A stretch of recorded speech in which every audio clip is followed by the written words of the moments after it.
Warframe, a game about space ninjas doing space ninja things.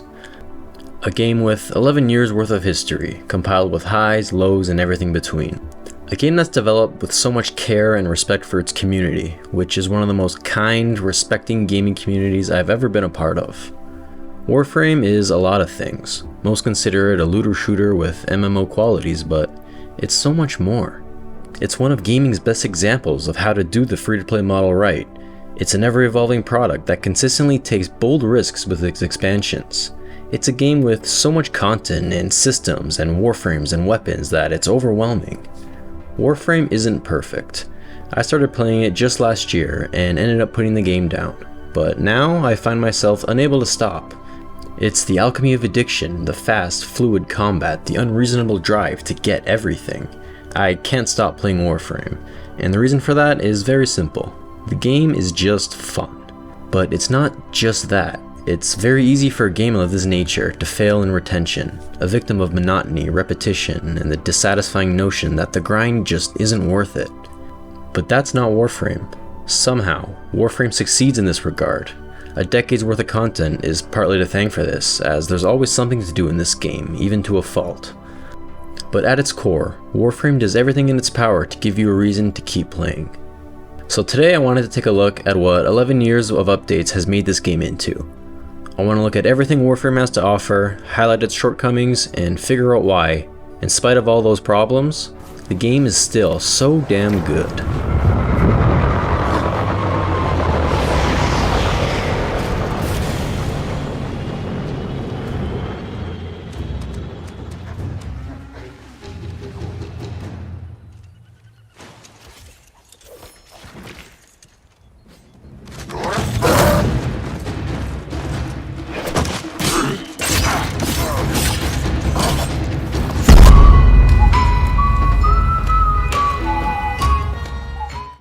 So before diving into the endless amount of stuff that makes up this game, I think a little backstory is in order here.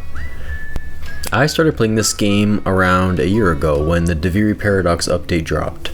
I had heard good things about the game but never really gave it a shot, and since the update looked like a good starting point for new players, I decided to give it a try.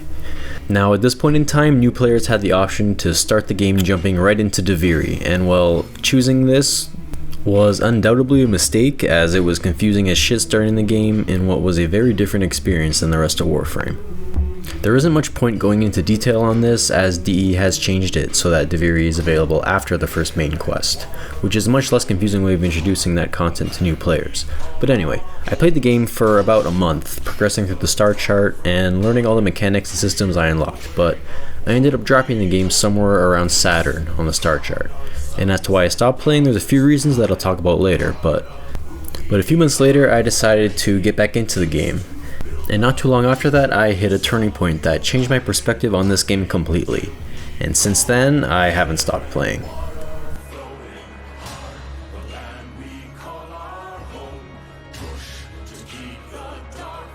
At the core of every successful game is its gameplay. At the end of the day, if your core gameplay loop isn't fun, then nothing else really matters. Lucky for Warframe, its gameplay is incredibly fun. The gunplay is solid, shots have impact, and the sound and weapon design is genuinely great. Hitboxes are also incredibly accurate, and the variety of different weapons and Warframes is insane. But what separates Warframe from other shooters, and its most defining gameplay trait, is undoubtedly its movement. Movement in Warframe is fast, fluid, and complex. You can run, jump, double jump, slide, roll. When you jump mid-slide, you do a bullet jump, which makes you go. You can also glide mid-air by aiming and jump and latch onto walls for a few seconds, which means if you wanted to, you can play a whole mission without even touching the ground. The movement here just offers a level of mastery and freedom that other shooters just don't have. Becoming good at Warframe is less about having good aim and more about weaving through obstacles, turning every environment into a parkour arena, finding creative ways to traverse the map, and fully immersing you in that homicidal space ninja fantasy that we all know and love. But at the core of every build, playstyle, and weapon choice in this game is your Warframe. With 56 unique frames to choose from, each having 4 abilities and a passive, the number of different class fantasies and playstyle on offering here is astounding. From simple fire or ice theme frame to paladin or Spartan warrior, you can be a witch, a wizard, an engineer, a DJ, I'll be here all day. Some frames are better than others, but that only really matters in the endgame content, and with how many you have to choose from, Gameplay will never grow stale, unless you play Caliban. Just don't play them. What's arguably equally as important to the core of a game is its progression. So how's Warframes? Well, your overall account XP is called your mastery level and requires you complete a test each time you have to rank up. Reaching new mastery ranks is crucial as you unlock new access to weapons, quests, and items. As for power progression, mods are the main thing used to upgrade your frames and your weapons, and there are hundreds of different mods. With different upgraded versions and variations to collect, getting the right mods is crucial for overcoming difficulty spikes, mainly in the mid to late game, and as you enter the endgame, Archon Shards and Arcane become the new loot chase to push your builds even further. As to what you actually do with all these Warframes and mechanics, most of everything you do in Warframe is complete missions on the star chart, doing a range of different objectives. Whether you're farming resources, opening relics, or progressing to the next junction, the majority of what you do in Warframe is essentially the same few missions, repeatedly.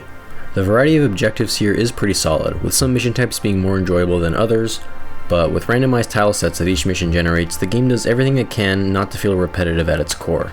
Running the same capture mission, for example, will have a different layout each time. On top of that, there's also a slew of different rotating timed missions that pop up on the star chart, offering unique rewards and essential items. And on top of even that, there are things like the Syndicate system, which lets you side with a chosen faction and gain passive standing just from playing the game, or the Nightwave, which is essentially a free battle pass that resets twice a year. Point is, this game always gives you something to do. Even though all of these missions are essentially the same handful of objectives, you don't care, because each time you do those same missions, it doesn't feel the same. Different tile sets, different rewards. Warframe is phenomenal at throwing missions in your face, making you want to do just one more, farm one more relic, finally get the Warframe you've been grinding for. The buttery smooth combat and the unending grind to get that thing you want just keeps you coming back again and again. I know it does for me. But anyway, that's enough praise. Time to shit on the game a little bit. A very common problem for new players is just how overwhelming and confusing the game's many systems can be, and well, it's true. While the first few quests do a good job of introducing base mechanics like the foundry, mods, and even the incubator for breeding creature companions, but after that you're kinda just thrown into the deep end and are just left to drown.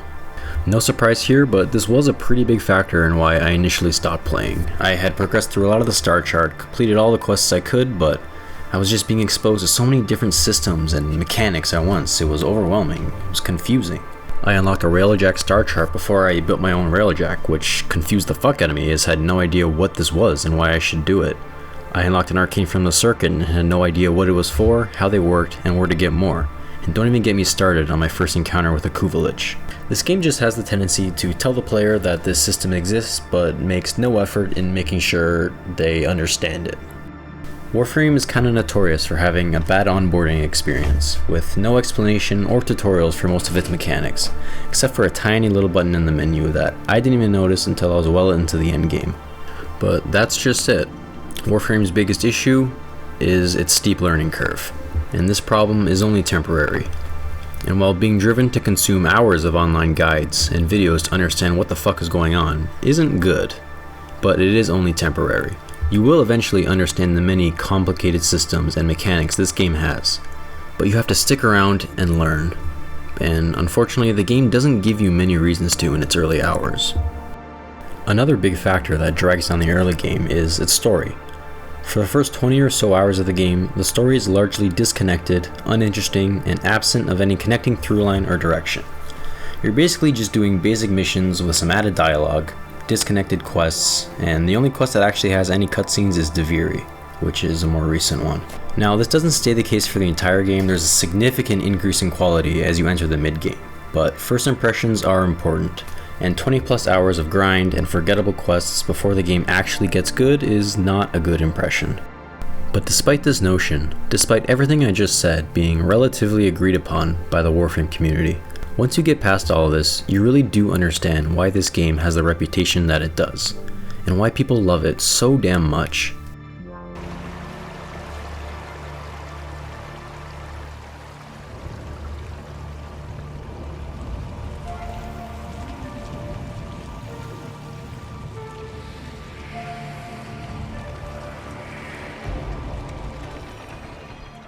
I think a lot of people often underestimate the effect a good story and world building have in a game. While gameplay can be incredibly fun, a deep, interesting lore has the power to connect you to a game in a way that gameplay alone can't. This is particularly evident for Warframe, as up until I initially quit, the story was bland and uninteresting. The core gameplay was good enough to keep me playing, but it wasn't enough to sustain it. I wasn't invested, there was no emotion or connection. The game was fun in the same way that a trampoline is fun to jump on. You might do it for an hour a day or so, but if it went away, you wouldn't be sad. I've mentioned a few times that I first put down the game when I reached Saturn on the star chart, and this is important because when I picked it back up, I made it to Uranus. And on this planet, I reached the turning point that so many before me have praised. On this planet, everything changed.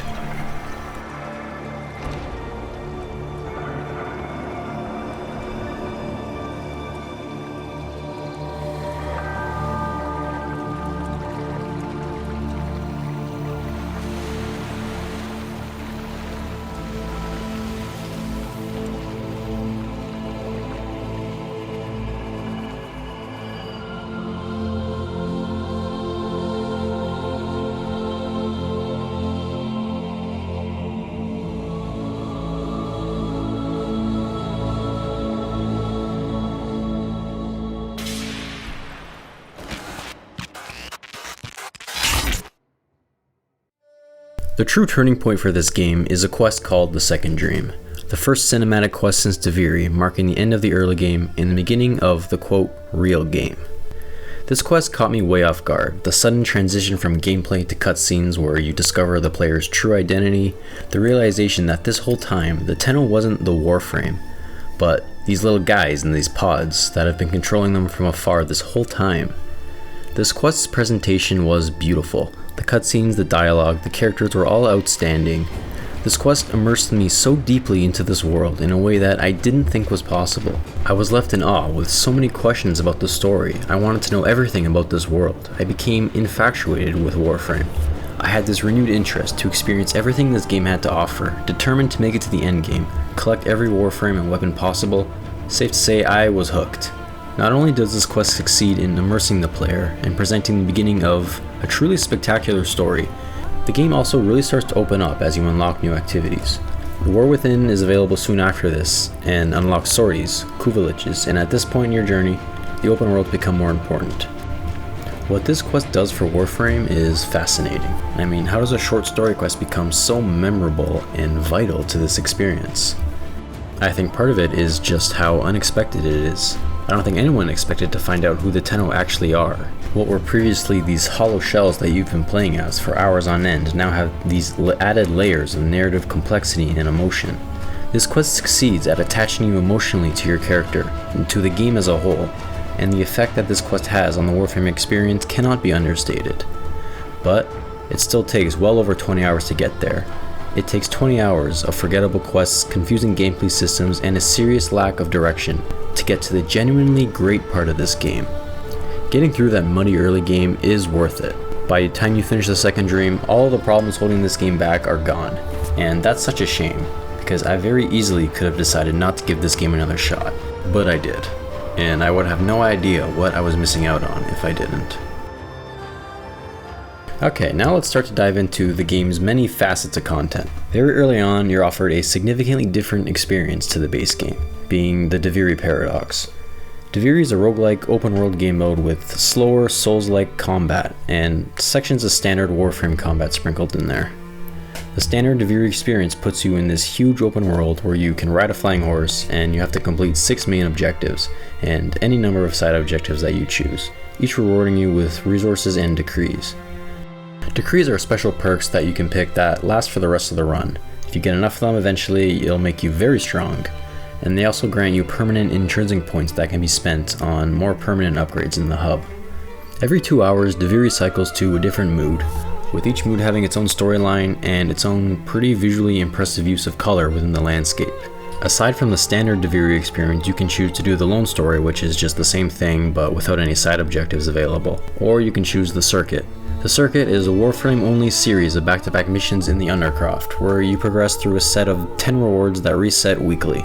Early game, the Circuit is a great way to farm some of the more difficult Warframes, and late game, the Steel Path Circuit gets you some of the best weapons in the game. After running this week to week for who knows how long, it does tend to get a bit repetitive, and I wouldn't mind seeing some new mission types or maps to mix it up a bit. But overall, Duviri is a pretty sizable content island with a ton of stuff to do. Its biggest downside is its drifter melee combat, as it just isn't that good. The attack animations are slow and clunky, and it just does not feel great. But Duviri does exist as a great change of pace from the rest of the game, and the map is genuinely gorgeous. And if it weren't for its slow and clunky combat, I'd probably play Duviri a lot more than I do right now. The next main expansion of content you have access to are the 3 open worlds, the Plains of Eidolon, Orb Valis, and the Cambion Drift. You have access to these areas very early on, but it's a bit of an early game trap, as you can spend a lot of time there in the early game and you won't be geared up enough to do most of the content that's worthwhile until a bit later. The basic progression grind of these areas revolves around ranking up your standing with each faction by doing a bunch of different open world activities. Each world has a hub area where you can access vendors, interact with players, and trade in materials and spend your standing. Cetus is your hub on Earth. Here you can create your own custom melee weapons called Zaws from a vendor, and by progressing through the game you can also unlock a sub-faction that's tied to an endgame activity called Eidolon Hunts. On Venus, Fortuna has this really cool mining colony atmosphere with a banger theme song.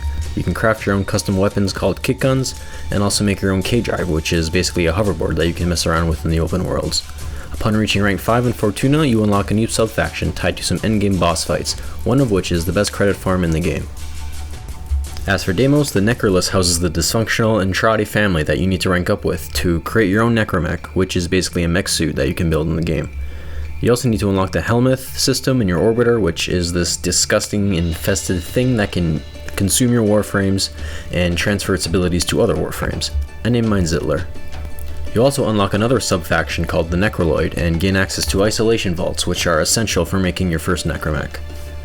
On all 3 of these areas you can go mining, fishing, hunting, and trade in those materials and gain standing, which these are all efficient standing farms in their own right, but they just happen to be boring and tedious as balls to do. These activities are not completely identical on each open world, but they mostly are.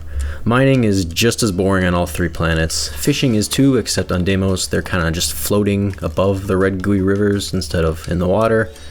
But the main thing here that you'll probably be doing are bounties, and they're actually fun. These bounties have you do 3 to 5 objectives across the open world, and you gain standing and some decent rewards for each stage. Bounties are by far the most enjoyable way to rank up, as they're actually fun. The objectives are very different on each of the open worlds, and you can use your Necromech, Archwing, and K-Drive at any time, and it really spices up the gameplay.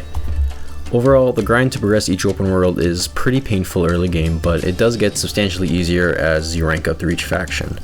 But the big pain point that just frustrated me a lot and still does today is that just how much the game makes you mine, fish, and hunt overall. In order to progress through the ranks and craft a number of essential items in different warframes, things like the Archwig Launcher and Baruch and Styanax, for example, basically forced to mine and fish for hours to get the materials you need. And while I do think these activities have a place in the game, it's just being forced to gather a large number of fish parts that only drop from a specific rare fish that only spawns at a certain time at night in shallow water only, or needing an absurd amount of a rare mineral for several different crafting recipes and warframes is just not fun. I mean, I'm still sitting on blueprints for frames I want to craft and that I want to try out, but I just have to go mining for at least a few hours in order to get them, and I just don't want to do it.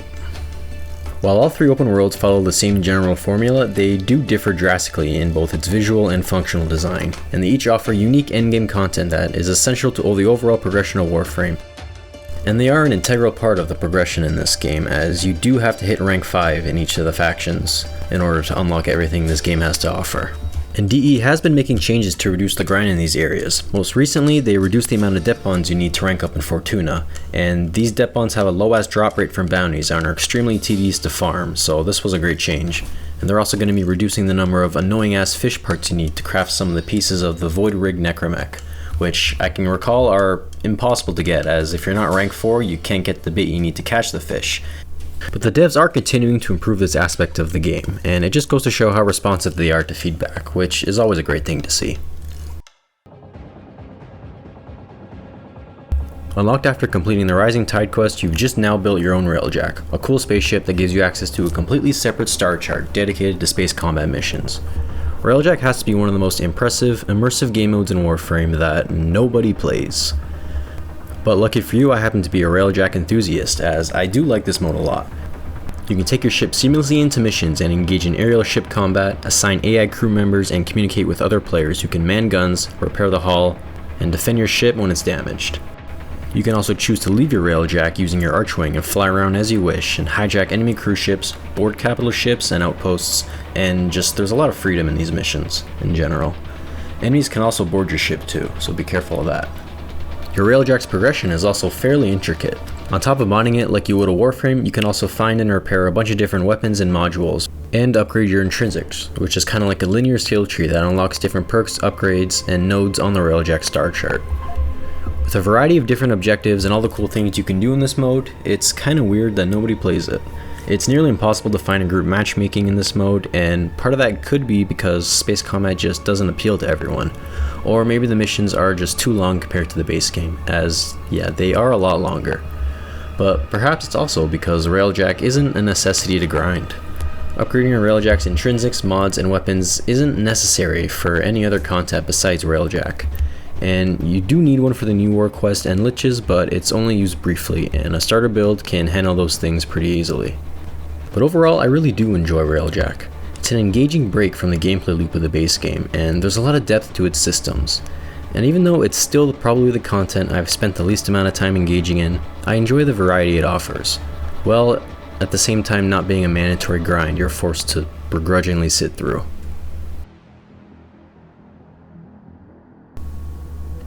Liches and the Sisters of Parvos are unlocked after the War Within and Call of Tempestari quests respectively, and is basically a nemesis boss system where you spawn your own Lich or Sister of Parvos, grind your way to the boss fight, and get a special weapon with an additional element built into it. To spawn in your own Lich, you have to capture a Lich Guardian on any Grineer ship tileset, and for Sister of Parvos, you have to get rank 3 in a Grano Void on a Corpus ship tileset, and spawn a champion and then capture it.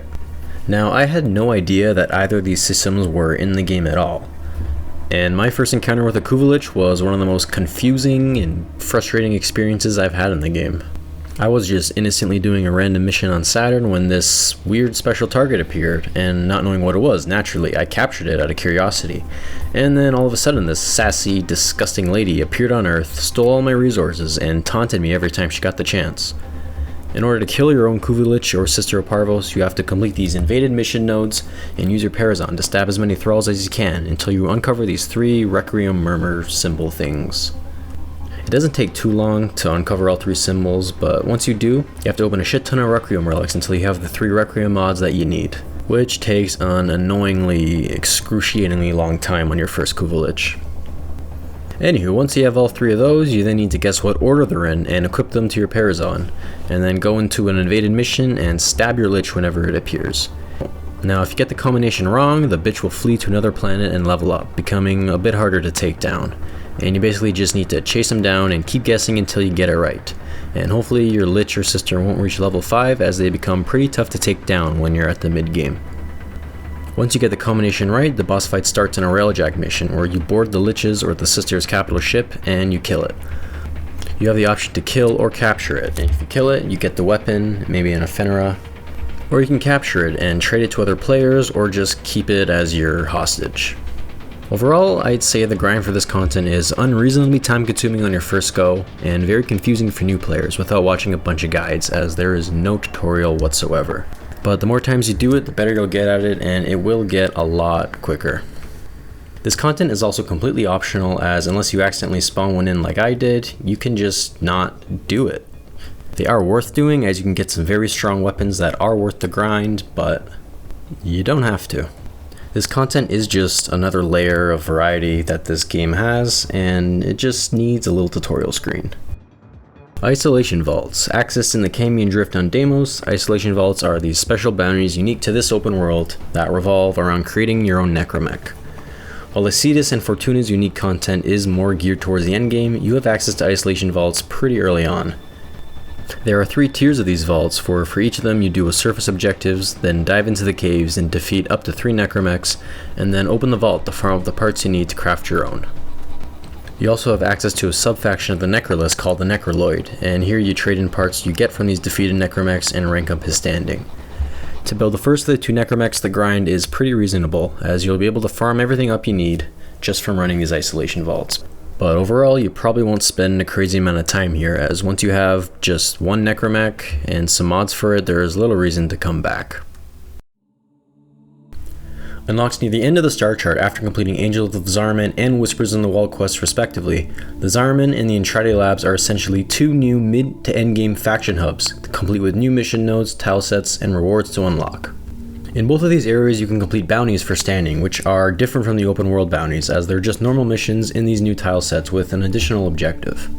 Ranking up with both of these factions is essential, as it gives you access to key endgame items like your first batch of Incarnate weapons, and content like Natural and Deep Archimedia that you will need to get to one way or another.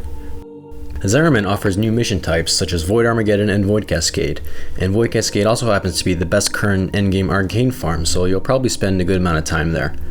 In the hub area, vendors like Cavallero will sell you the first batch of Incarnate weapons you can get, and they are some of the best in the game. And it's also here where you can take the Incarnate adapters you get from the circuit and activate them.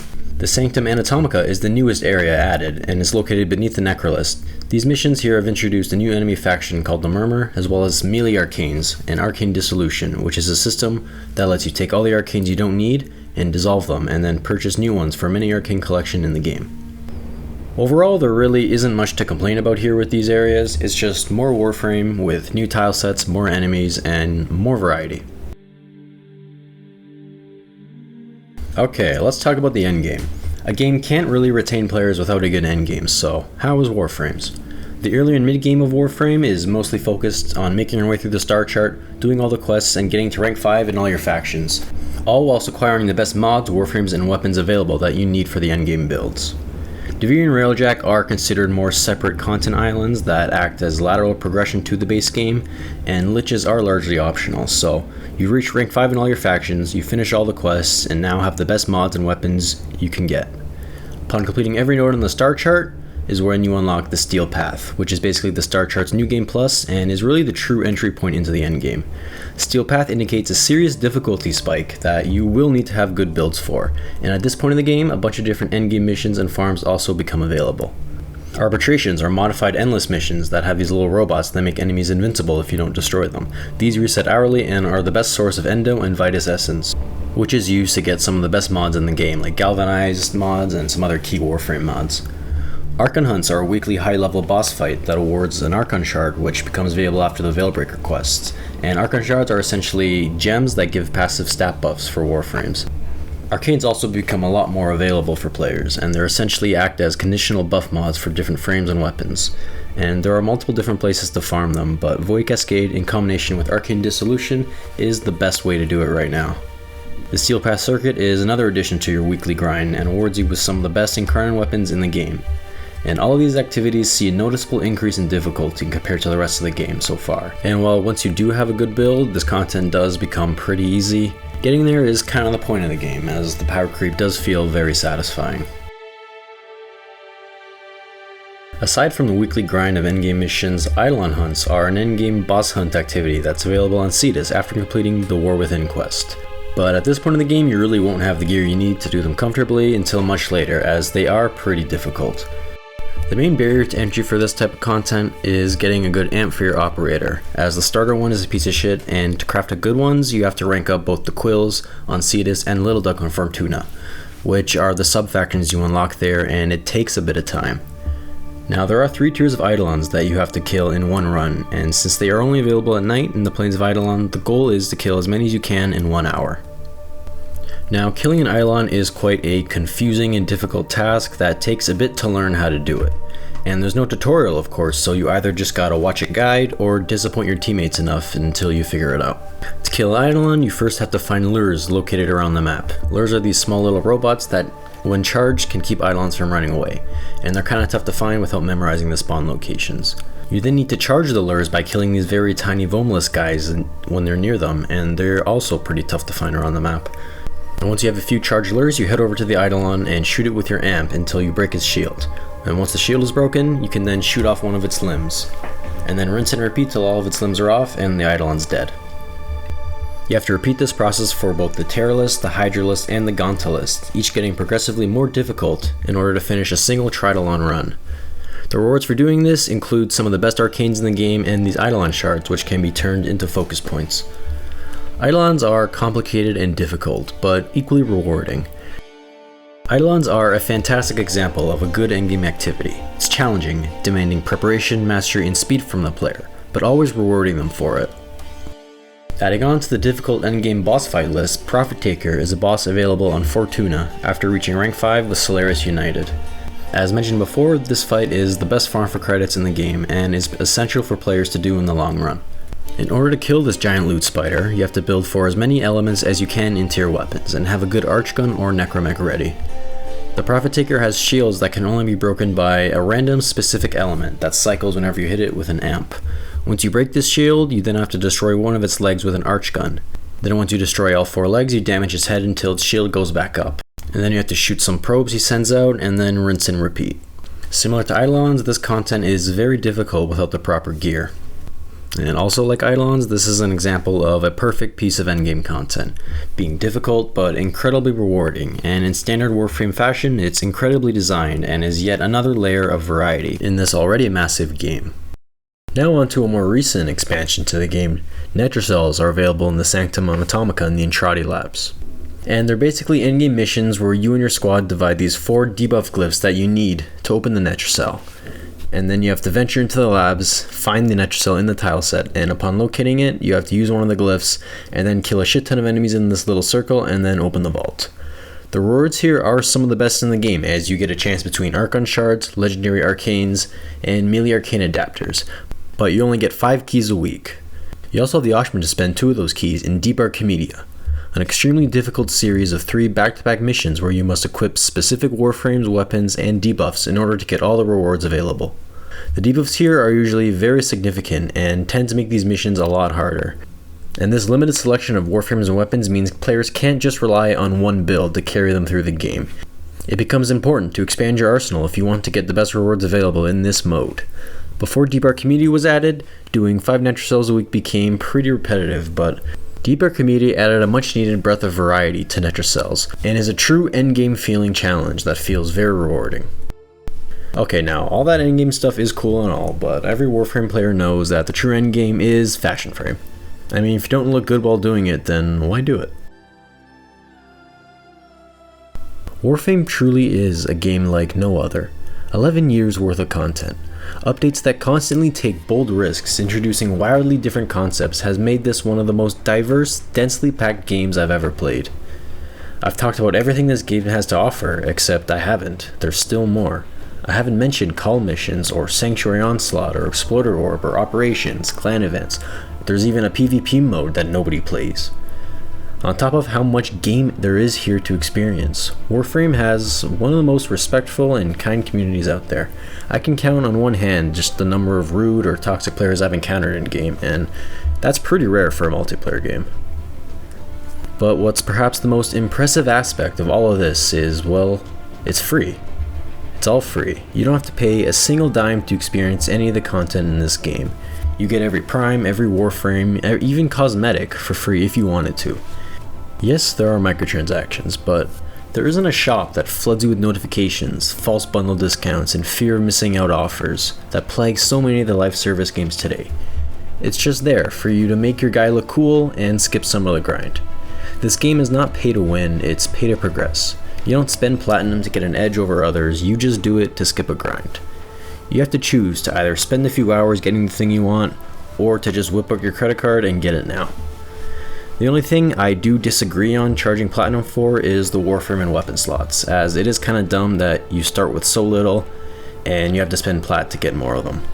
But this would be a far more outrageous issue if there wasn't a reliably easy way to get platinum for free, because there is. You can trade platinum between players, you can sell a variety of mods and items, and theoretically you can get as much platinum as you will ever want for free. It does take time, but you're already playing the game, and with how many different ways you can farm platinum in this game, you just have to put the time in. So that's Warframe, a remarkably gripping experience hidden behind a lagging early game. This is a game that pulls you in with so much to do, an endless chase for more that you can't help but come back to. Despite its problems, the core of this game is solid. When you're sunk into the fluid, lightning-fast combat or the wonderfully composed cinematic quests, the game is just fun, and you want more. And with the new content and updates being released very frequently, there's always something to pull you back in. The future is also looking very bright with this game, as its next big expansion is taking things back to a modern sci-fi hybrid vibe in 1999, and I'm incredibly excited for it. Meeting human versions of Warframes we know and love, it has the potential to be one of the most impressive updates yet. But yeah, that's it. That's Warframe. I made this lengthy video and put an absurd amount of effort into it because I just wanted to put out there why I think this game is so good. I also need a hobby, but that's besides the point. Despite its hurdles, its overwhelming nature, nothing rewards the hours you put in quite like Warframe does. And this is also my first YouTube video, so if anyone's actually here, drop a like if you liked it. Anyway, that's why you should play Warframe. Bye.